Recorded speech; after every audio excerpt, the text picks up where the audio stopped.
Meus queridos irmãos, nós estamos neste mês da pátria e eu quero falar hoje sobre um aspecto muito importante que faz parte da cultura brasileira.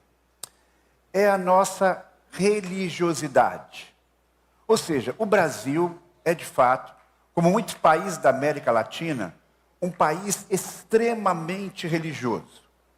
Nós temos muitas igrejas, com os mais diferentes estilos, nos mais diferentes locais de reunião, alguns templos mais sofisticados, as famosas igrejas de parede preta, ou em galpões, ou em templos mais tradicionais, como o nosso, que se reúnem. Mesmo a Igreja Católica, que tem a hegemonia religiosa no Brasil, também reúne em seus templos, nos seus encontros com alguns padres famosos, milhares de pessoas. Mas não só essa vertente do catolicismo, do protestantismo, dos evangélicos, tem conseguido reunir muitas pessoas, mas outras religiões também. Lá perto de casa, por exemplo, há um centro espírita, e a sensação que eu tenho é que cada semana o grupo de pessoas que eu vejo por ali de carros é cada vez maior. E nós temos outros grupos religiosos, há terreiros de macumba, há diversas expressões de religiosidade, de matriz africana e tantos outros que fazem parte de nossa cultura e de nossa história. Então, em cada cidade brasileira, você andar, você vai ver no centro dessa cidade, na grande maioria dessas cidades, uma igreja católica, muitas vezes no alto de um morro, e podemos assim constatar a força da religião no nosso país. Apesar de todo esse ambiente religioso, nem sempre as igrejas são respeitadas. Existem milhares de pessoas, literalmente, que se auto-intitulam pastores. Existem as igrejas com os nomes mais esdrúxulos que você pode imaginar. E o fato é que, embora haja uma religiosidade tão forte que penetra em todas as camadas da sociedade, na periferia das grandes cidades, nas cidades do interior, muitos olham para os religiosos com desconfiança, especialmente para os líderes. Muitas vezes nós, pastores, somos taxados de sermos aproveitadores da boa-fé das pessoas. Por que motivo? O texto que nós vamos estudar hoje nos ajuda a entender um pouco esse fenômeno. Porque não é um fenômeno necessariamente novo. Nós temos algumas situações que aparecem na Bíblia que, de alguma forma, elas se repetem nos nossos dias. E eu quero, então, apontar 6 erros neste ambiente religioso. Ou erros de uma pessoa ou de uma estrutura religiosa.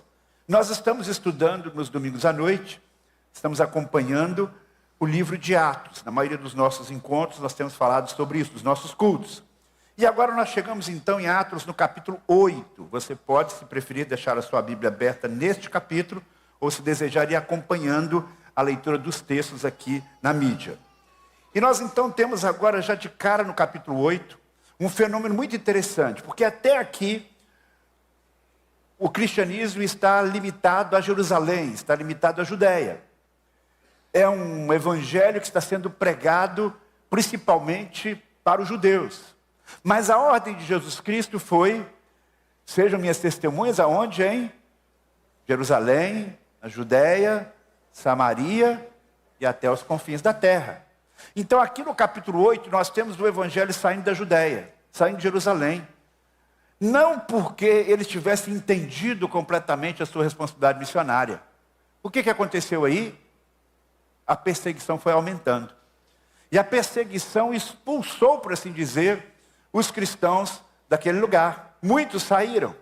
E a Bíblia diz que aqueles que andavam dispersos iam por toda parte anunciando a palavra.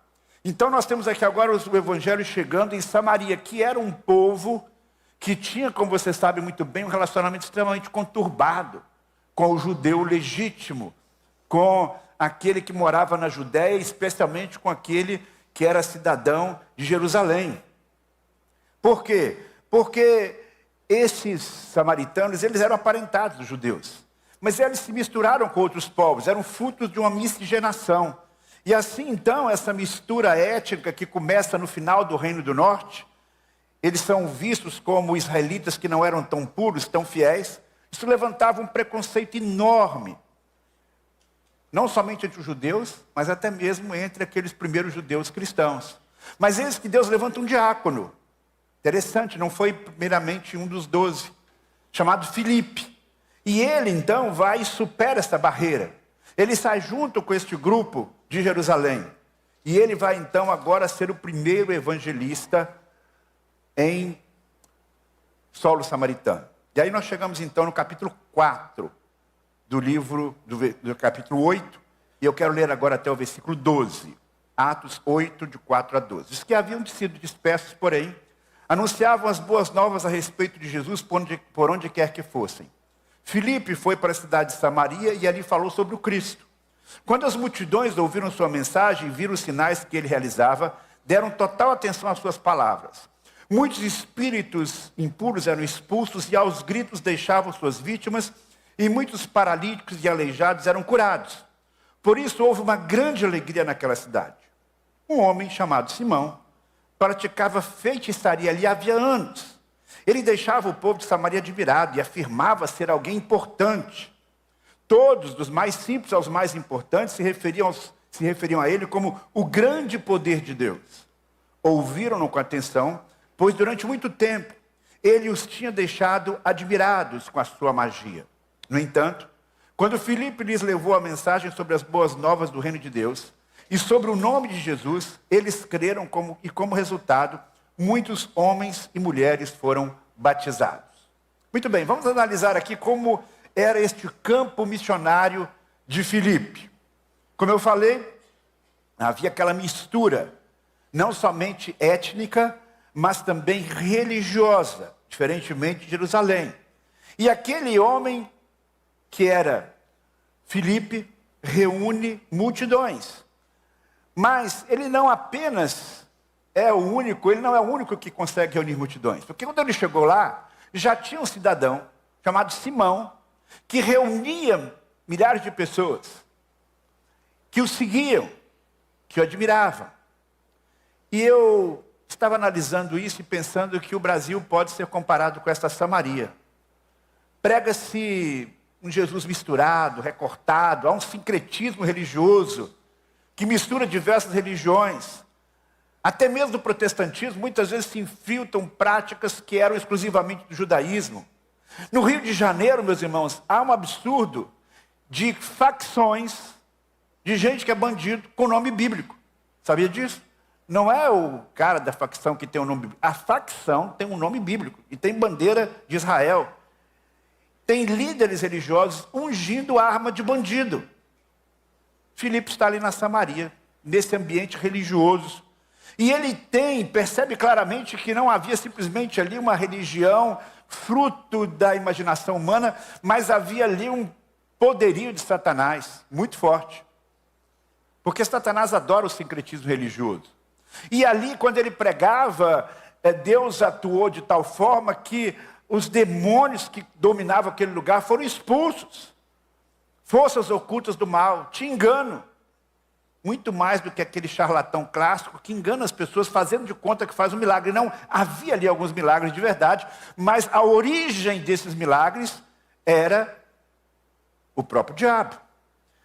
Encontramos então aqui esse líder popular, que é Simão, que não é um mágico de circo, aquele que é simplesmente um ilusionista, mas um religioso envolvido com forças ocultas, com forças do mal. Então nós temos aqui o primeiro erro de alguns religiosos. Há religiosos que se envolvem diretamente com poderes malignos. Há uma tradução desse texto, numa das traduções para o português, que fala de que havia magia. Na tradução que eu li, nós vemos que ele fazia feitiçaria. E nós temos então a ação de Filipe em confronto com esses poderes malignos. E nós sabemos que no Brasil, este tipo de situação também existe. Pessoas que ficam fazendo promessas, predizendo o futuro, sem um respaldo claro da palavra de Deus.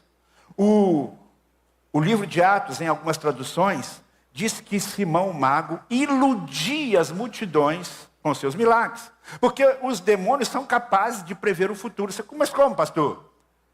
Imagine que você tivesse uma rede de informação no mundo inteiro.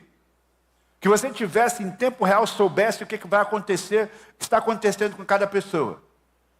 E essa rede se comunicasse. Então, por exemplo, uma pessoa que está traindo a sua esposa, e essa informação circula aí entre os poderes espirituais. Aí a pessoa vai lá numa pessoa e diz, o que vai ser do meu casamento, o que vai ser da minha vida. Aí a pessoa, baseado nesse conjunto de informações, nessa rede de informações, diz, olha, seu casamento vai acabar. Ele sabe que está sendo traído. Olha, tem uma coisa ruim aqui na sua vida, que eu estou vendo aqui, que vai ter um problema na sua família, o seu casamento vai ser destruído. Ou seja, então há conexões, isso é apenas uma das maneiras que o diabo atua. E há líderes religiosos que fazem contatos, têm acordo com essas forças do mal. Isso acontece, não é de hoje. Quando você lê lá no Antigo Testamento, quando Moisés vai confrontar com Faraó, tem lá os magos, que faziam coisas extraordinárias. Então existe de fato esse tipo de situação. No entanto, quando Filipe chega e prega, muito desta obra, ela é destruída. E muitas pessoas naquele contexto, vendo aqueles milagres e sinais e ouvindo a palavra, creem no Senhor Jesus Cristo. Aí talvez venha aquela primeira pergunta, mas pastor, por que hoje a gente não tem tantos sinais e milagres? Bem que a gente gostaria, não é verdade? Mas isso está na soberania de Deus. Porque historicamente, Deus não atua de forma sobrenatural ao longo da história na mesma intensidade. Quando nós olhamos a revelação bíblica, nós vemos que em determinados momentos há uma ação especial de Deus sobrenatural com maior intensidade. A gente lê na Bíblia, por exemplo, o tempo de Moisés, da libertação. Quantos milagres? Depois há um tempo em que esses milagres cessam. O povo ocupa a terra e não há muitos milagres. Passam-se muitos anos. No tempo de Davi não há muitos milagres, a não ser o fato dele derrotar um Golias, né? Mas é a história ali natural. Até que chega o tempo dos profetas, onde que há novamente uma profusão de milagres. Depois tem um tempo em que não há não apenas milagres, mas até mesmo Deus fica mais silente, os 400 anos entre o Velho e o Novo Testamento. Aí vem Jesus, e novamente um tempo dos milagres. E aí vem os apóstolos, e novamente um tempo dos milagres. Então nós estamos vivendo aqui um momento, nesse aspecto, muito especial da revelação bíblica. E haverá um tempo, eu creio, no futuro, em que Deus também vai fazer coisas extraordinárias. Nós não sabemos quando será. Mas eu creio que isso vai acontecer, especialmente no acirramento, nos confrontos, nos dias finais. Mas uma coisa que aconteceu ali no livro de Atos deve, e é um sinal do poder de Deus, e acompanha a história do cristianismo desde o início. Mediante a pregação da palavra, no poder do Espírito Santo, vidas são salvas.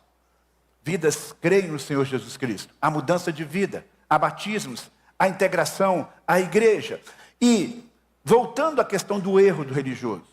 Alguns religiosos, eles enveredam por esse caminho, porque se aliam, porque se tornam instrumentos de Satanás. E a religião oferece a essas pessoas um poder extraordinário. E aí vem então o segundo erro de muitos religiosos, especialmente de líderes religiosos. Eles têm um foco no poder pessoal. O texto diz aí, como eu li agora há pouco, que as pessoas o admiravam. E não apenas as pessoas o admiravam. Ele mesmo se apresentava como alguém extremamente conectado com seus deuses. Alguém que tinha o grande poder de Deus. Há pessoas que atribuem a si próprio grande poder. Pessoas que inventam títulos, não só no ambiente religioso não cristão, quanto até mesmo no ambiente religioso cristão. Há pessoas que se dizem, eu sou enviado de Deus, eu sou a boca de Deus, o que eu falar não tem erro. E se uma pessoa dessa faz um milagre, aí então, aí é que o cara fica com a moral completa. Não se iluda. Há pessoas que têm um grande carisma pessoal. Essas pessoas podem se tornar, tendo um carisma pessoal, cantores, políticos, coaches, palestrantes, artistas, ou pastores, ou gurus espirituais, ou padres. O grande problema é quando os líderes chamam para si poder, quando exigem ser tratados como seres superiores, quando exercem o poder para a autopromoção, para alimentar o próprio ego. O texto diz claramente que Simão dizia, eu sou importante. E um grande erro das pessoas muito religiosas, as pessoas comuns, era acreditar nesses líderes religiosos. Mas não apenas as pessoas simples, muitas vezes acreditam nesses líderes, nessas pessoas. O texto diz aí que lá em Samaria, da pessoa mais simples até as pessoas mais ricas, eles acreditavam em Simão.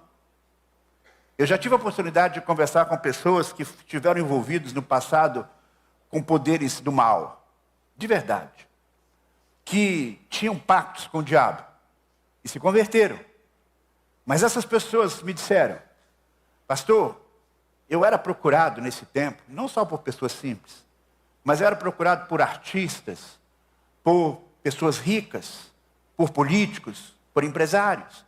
Então, essa vertente, essa atração pelo misticismo, por manipular forças ocultas, por se envolver com alguém que diz, olha, eu trago de volta o seu amado. Isso não é só para gente simples, não. Pessoas que querem se livrar de um mal olhado, de um trabalho que fizeram contra eles, ou então fazer um trabalho contra alguém. Esses pecados, associação com as forças das trevas, prática de feitiçaria, manipulação do povo e a busca desenfreada pela própria glória, pelo seu próprio poder, marcaram a vida de Simão. E continua sendo a realidade de muitos líderes religiosos em nosso país. Por isso nós precisamos estar atentos, pedindo a Deus sabedoria, pedindo a Deus discernimento, para que não possamos seguir qualquer uma dessas pessoas de forma cega. Na verdade, quem tem que ser o nosso líder mesmo é o Senhor Jesus Cristo. Você pode ter pessoas que você admira, que você ouve a palavra de Deus através delas, mas nenhuma delas pode ocupar o lugar de Deus. Nenhuma delas deve ser endeusada de forma alguma. Mas então, na sequência do texto, acontece algo um tanto surpreendente. Versículo 13, o próprio Simão creu e foi batizado. Começou a seguir Filipe por toda parte, admirando-se dos sinais e milagres que ele realizava. Quando os apóstolos em Jerusalém souberam que o povo de Samaria havia recebido a mensagem de Deus, enviaram para lá Pedro e João. Assim que os dois chegaram, oraram para que os convertidos recebessem o Espírito Santo, pois apesar de terem sido batizados em nome do Senhor Jesus Cristo, o Espírito Santo ainda não havia descido sobre nenhum deles. Então Pedro e João impuseram as mãos sobre eles e receberam o Espírito Santo. Essa parte aqui do que aconteceu com Pedro e João, por que eles foram instrumentos de Deus para algo assim tão inusitado que aconteceu, eu vou deixar para explicar num outro sermão. O que eu quero focalizar aqui agora é o seguinte: o principal líder religioso que havia naquele tempo, Simão, o mago, ele, claramente envolvido com as forças do mal, ele demonstra uma fé. Ele demonstra uma conversão. Ele não apenas levantou a mão num apelo, não. O texto diz que ele fez uma pública profissão de fé e ele foi batizado. Ele começou até mesmo a ser discipulado, ele caminhava perto de Filipe. Agora o texto dá um detalhe interessante. Ele ficou fascinado com as demonstrações de poder que ele via através de Filipe. Eu não sei se ele foi chamado para dar testemunho de sua fé. Nós gostamos, não é verdade? De chamar pessoas que são famosas e que se convertem para dar o seu testemunho. Mas a gente tem que tomar muito cuidado, para não sermos precipitados, para dar um tempo para verificar realmente a consistência desta fé. E esse exemplo aqui nos chama a atenção. De fato, muitas vezes Deus faz uma obra maravilhosa, transformadora no coração de uma pessoa, uma mudança radical. Mas o que vai surgir adiante, na sequência do texto, nos faz levantar uma pergunta. Será que Simão, o mago, realmente se converteu? E aí nós temos um terceiro erro. Já pensando em alguém que entra para o ambiente religioso cristão. É o erro de uma integração plena à igreja, sem que a pessoa assimile de fato o que é o Evangelho. Esse é um erro grave de algumas pessoas religiosas. Antes, essas pessoas eram religiosas, muitas vezes, sem uma vinculação cristã. Agora, elas entram para dentro da igreja e elas se tornam religiosas dentro da igreja de Jesus Cristo. Como eu disse, Simão Mago chegou a ser batizado. Nós não sabemos se havia classe de batismo naquele tempo. Mas o fato é que ele acompanhava Filipe de perto, observando o quê? Os milagres, os sinais. Ele ficava pensando, como é que esse Filipe tem poder para realizar tanto milagre? Se alguns dos milagres que ele fazia antes eram falsos, porque poderia haver falsos milagres, ele ficou agora observando, para ver como é que esse poder tão grande expulsava até demônios. E ele fica caminhando, observando, vendo os milagres e fascinado com esse poder que eles tinham. E aí, nesse contexto, surgem Pedro e João, que vêm de Jerusalém, e que de alguma maneira parecem demonstrar um poder maior do que o de Filipe. Porque eles fazem lá uma oração e acontece algum fenômeno e aquelas pessoas estão ali recebendo uma unção especial do Espírito Santo de Deus. E ele diz, gente, esse negócio é maior do que eu pensava. Tem gente ainda mais poderosa. Eu quero esse poder para mim. Ele fica então impactado com isso. E ele faz um pedido. Que aí sim ele lança dúvidas sobre a autenticidade da sua conversão. O ponto que eu desejo destacar aqui é que a proposta que ele faz quando ele está envolvido na igreja, caminhando perto de um líder espiritual, de um homem de Deus, Filipe. Ele tem um acesso a convidados especiais que vieram lá de Jerusalém, Pedro e João. Mas ele com certeza não havia entendido ainda completamente a dimensão do Evangelho.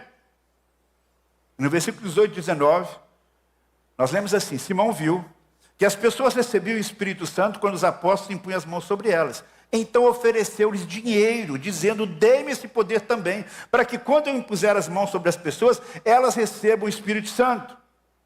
Irmãos, o que aconteceu aqui foi algo muito, muito sério. Muitos comentaristas bíblicos e pregadores dizem, com todas as letras, não, Simão não teve uma conversão genuína. Ele carregava no seu coração aquele desejo de estar em evidência, de ser respeitado pelos poderes espirituais, como ele era no passado. Lembre-se como era a condição dele anteriormente. Ele tinha poder, fama e certamente tinha dinheiro, porque quem tem muito poder e fama geralmente tem dinheiro. Ele recebeu o título de alguém que carregava o grande poder do Senhor. Agora, ao que tudo indica, parece que ele quer recuperar esse poder que ele tinha perdido. E ele percebe que o poder de Pedro e João aparentemente são até maiores do que o de Filipe. Há pessoas religiosas e poderosas sem envolvimento com Cristo. Mas há pessoas integradas à igreja que desejam ser reconhecidas como pessoas poderosas e importantes. Como eu disse, eles se autodenominam muitas vezes ungidos do Senhor e diz, não toque no ungido do Senhor. Jesus se defrontou com muitos líderes religiosos que viviam uma situação de orgulho, queriam ser os primeiros lugares, ocupar os primeiros lugares, queriam ser bajulados, queriam ser considerados os únicos porta-vozes de Deus. Você quer saber se uma igreja é séria, saudável, está correta? Observe, quem é que está no trono? É Jesus Cristo ou é um ser humano que é colocado ali num pedestal? A mensagem que Filipe pregava, ela contrastava completamente com a mensagem de Simão. O foco da mensagem de Filipe não era ele próprio, era o reino de Deus, era Jesus Cristo. O que o Simão Mago não sabia, o que ele não tinha percebido, é que não há dinheiro que possa comprar a força e a presença e o poder do Espírito Santo. Então, o quarto engano que ele havia era um auto-engano. Ele pensava que ele podia comprar o poder de Deus. Gente, de verdade, eu chego nesse ponto de ficar com pena de Simão. Porque ele não estava ali tentando simular um poder. Não, eu vou aqui enganar e fazer de conta que tem um poder que eu não tenho. Não, ele queria ter o poder. Mas ele está completamente equivocado. Ele não entendeu o Evangelho da graça. Porque a essência do Evangelho não é ter um poder miraculoso. A essência do Evangelho não é você adquirir habilidades para manipular um poder espiritual a seu favor. O poder miraculoso pode criar uma admiração sob o ponto de vista humano, mas não é esta a essência do Evangelho. Porque o poder de Deus não está à venda. Por isso que Pedro retrucou para ele dizendo o seguinte: que o seu dinheiro seja destruído com você, por imaginar que o dom de Deus pode ser comprado. Ele estava equivocado. E ele recebe esta dura reprimenda do apóstolo Pedro. Por que ele queria ter esse poder? Por que ele estava disposto a pagar por esse poder? Porque ele queria ser reconhecido como uma pessoa poderosa, como ele era anteriormente. O fato é que Simão Pedro teve uma visão clara sobre o que estava acontecendo. Ele percebeu que o Simão mágico não estava raciocinando como um cristão autêntico. Que ele continuava preso a padrões antigos. Poder, dinheiro, fama. E agora, em nome de Deus, em nome de Jesus Cristo. Antes eram em nome de outros deuses, de outras forças. Agora ele achava, não, em nome de Jesus eu vou ser mais poderoso ainda. Jesus Cristo mesmo alertou sobre esse tipo de situação.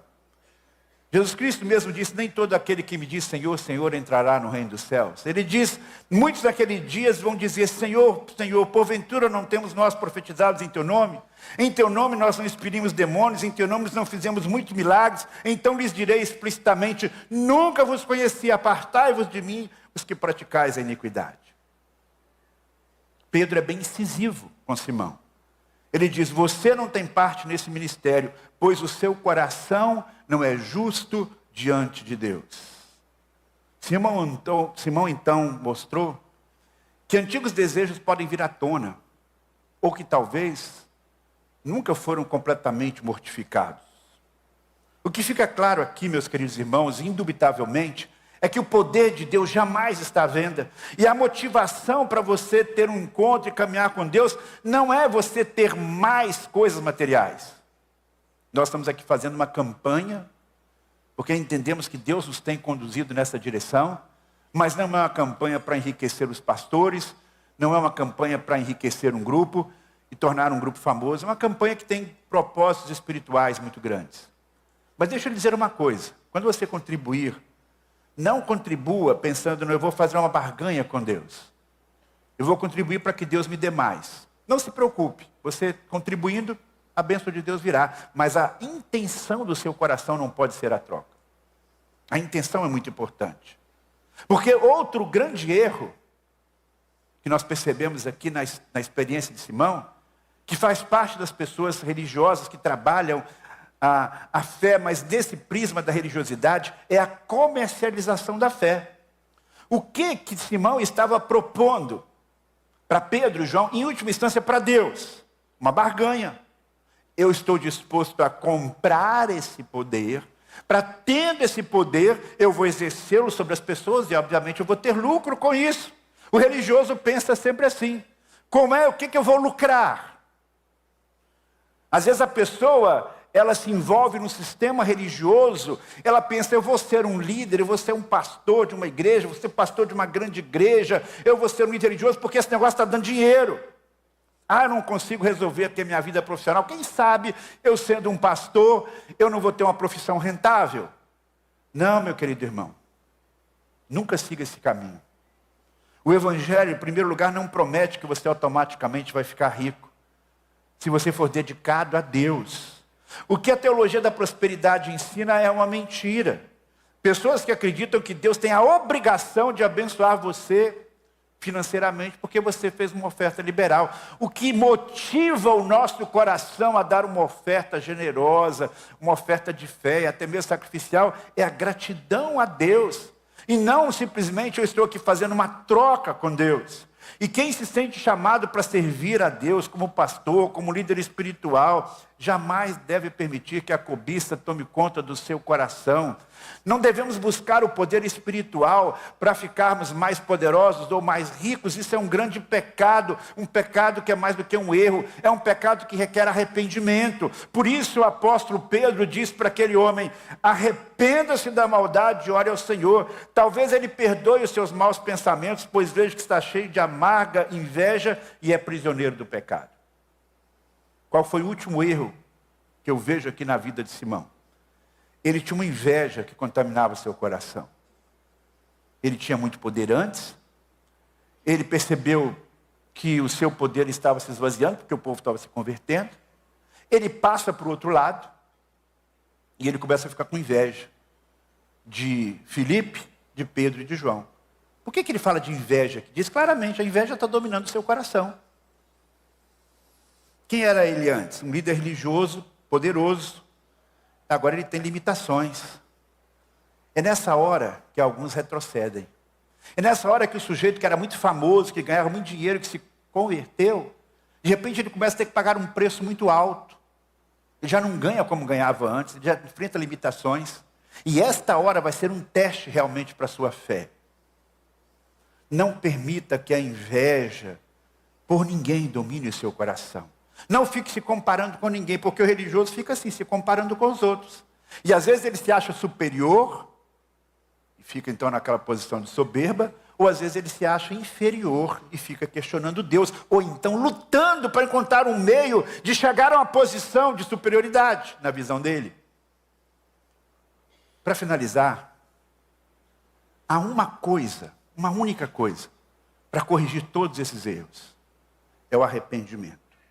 O arrependimento verdadeiro.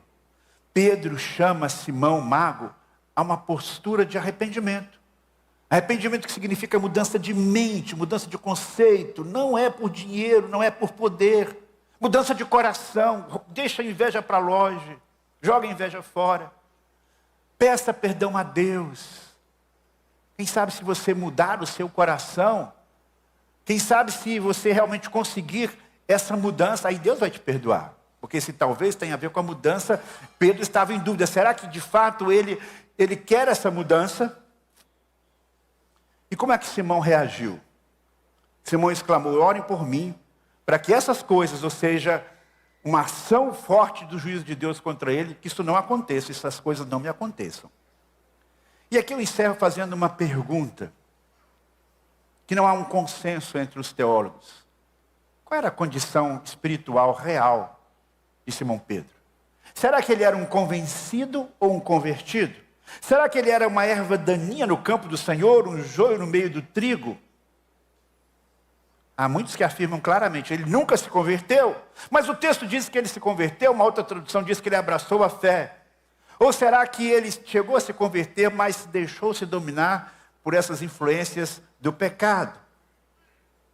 Nós podemos crer verdadeiramente algumas vezes, mas continuar ainda presos a determinados hábitos antigos que precisam ser vencidos. Convertidos, mas que precisam de conversão de certos pensamentos errados e egoístas, de certas práticas.